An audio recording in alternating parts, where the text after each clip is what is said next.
السلام علیکم والصلاۃ والسلام علی رسول اللہ صلی اللہ علیہ وآلہ وسلم قل هو اللہ احد اللہ الصمد لم یلد ولم یولد ولم یکن لہ کفوا احد۔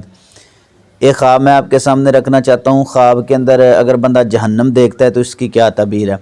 خواب کے اندر دوزخ کا دیکھنا، دوزخ کا نظر آ جانا، اس کی تعبیر یہ ہے کہ اس بندے کی زندگی کے اندر فرائض میں کمیاں ہیں، یعنی جو اللہ رب العزت کی طرف سے نازل کردہ فرائض ہیں، اللہ رب العزت کی طرف سے نازل کردہ جو حکم ہیں ان میں وہ حکم عدولی کر رہا ہے، کمیاں ہیں، گناہ ہیں، زندگی کے اندر فضولیات ہیں۔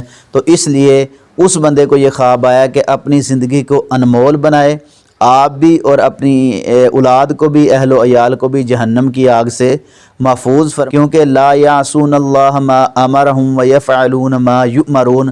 اللہ رب العزت قرآن میں فرماتے ہیں کہ وہ ایسے مقرر کردہ میرے حکم ماننے والے فرشتے ہیں جو میری حکم عدولی نہیں کرتے، تو اپنی کرتوتوں کی وجہ سے وہ جہنم میں جائے گا۔